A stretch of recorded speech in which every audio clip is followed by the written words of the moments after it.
Hey guys, we are back with Because of Mr. Terupt, and we are on Jessica's chapter. So they are on their way to the hospital to go see Mr. Terupt, who is in a coma. So we'll see how it goes.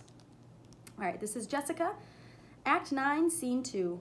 The characters: me, Julie, my mother, Danielle, my friend, Anna, my friend, Terry, Anna's mother. Action. The elevator doors opened. We slipped into the White Hall. I thought of my first day at school when my heart had thumped in my chest. The smell of disinfectant had lingered in the hallway. The smell of rubbing alcohol and iodine dominated this hospital hallway. Instead of the chatter of school kids arriving after summer vacation, the only thing I could hear was the incessant beeping of those scary machines. This was way worse than the first day of school. I swallowed. I gripped and squeezed and fidgeted with the book in my hands. Al Capone does my shirts. On that first day, Mr. Terupt had told me that he liked happy endings, so I brought him this book. I knew that he wouldn't be able to see or read it, but I wanted him to have it. Plus, having something in my hands helped me with my nerves. I'm glad his door wasn't too far away, otherwise I might not have made it. But I did, and so did Danielle and Anna, and we were there for each other. We stopped just outside the door. The black marker spelled out Terupt. I rubbed my finger on it. It didn't smear. I looked at Danielle and Anna. There was no hiding our fear. My mother and Terry stood behind us for support, and they also let us do this on our own. I looked back at them. "We're right here," Mom said. "We'll come in with you," Terry added. I took a deep breath and readied myself for what I would see. Ooh, that's the end of Jessica's chapter. Let's see how Anna's feeling. Here we go. "How are you doing?" Mom asked. I shook my head. The hallway was so sad and frightening and long. Beeping and coughing and moaning noises came from everywhere. Mom placed her hand on my shoulder. "I'm here," she said. "How did you know about the dent in Charlie's chuck?" I whispered. I couldn't stop thinking about it. "I'll tell you later." "Do you know him?" "Yes, I know Charlie," Mom said, but I had no idea he had a little sister. We stopped. Mr. Terupt's door was cracked open, but not enough for me to see inside. Suddenly, my worries and questions about Mom and Charlie vanished. They were quickly replaced by all my worries for Mr. Terupt. Was I ready for this? Danielle, Jessica, and I looked at each other and did our best to prepare for what was coming next. Whew, they're really building this up for us, guys. All right, here we go with Danielle's. I like the theme of this is that Danielle, Anna, and Jessica are all sticking together. Is kind of the feeling that I'm getting, and that's awesome. I love that. All right, here's Danielle. There was no turning back. "Dear God, it's Danielle. Please be with me. I'm going to need your help." I guess I should have waited in the car or in the lounge, but being with brave friends kept me moving forward. Beep, beep, cough, cough, hack, hack, hack, moan, moan, groan. The chorus of hospital noises made me cringe. I felt my shoulders pushing into my ears. We walked past an old lady sitting in the hallway. She was shaking and drooling in her wheelchair.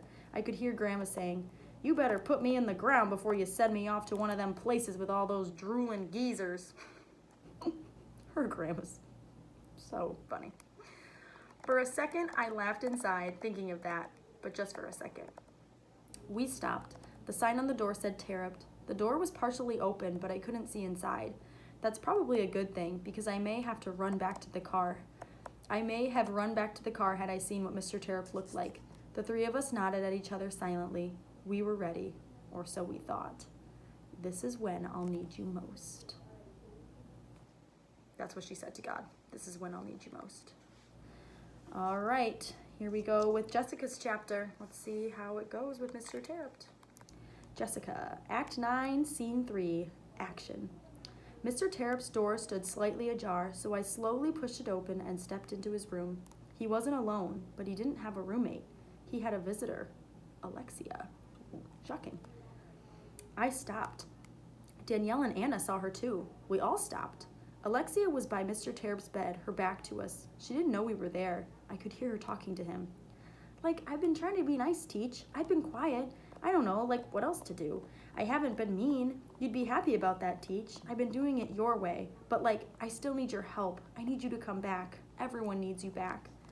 I stood right beside Alexia now, but she remained unaware. She buried her face in Mr. Terupt's bed and sobbed. I looked at my teacher. He rested peacefully in his white bed sheets amid tubes going in and out of his body and screens with green numbers and lines on them and beeping noises. I felt him telling me what to do. I reached out and placed a hand on Alexia's back. She lifted her head and looked at me through her tear-filled eyes. I started crying then too. Alexia stood up and we hugged. A big hug. "I'm so sorry," she said. I felt her squeeze me tight. "Me too," I said. "I've never been to California," she blubbered. "My mom threw my dad out of the house last year. He never got sick." Alexia sobbed into my shoulder. I squeezed her tight now. Through choked tears, I said, "My dad's not around either. He's still in California with his girlfriend." We held the hug, not with lazy arms, but strong arms. We squeezed all our stories out in that hug. When we let go, Alexia hugged Danielle and Anna just the same. Tears filled all our eyes now, even my mom's and Terry's. We sat in chairs next to Mr. Terupt's bed. We sat on both sides and said nothing. I placed my book on the stand next to his bed. Anna put her plant by the window, and Danielle tacked her sketch to a wall. We thought of our own thoughts and stared at our teacher, who lay motionless with his eyes closed. Yet somehow I felt better. The power of Mr. Terupt, even in his coma, made something huge transpire. I felt light, like I could float.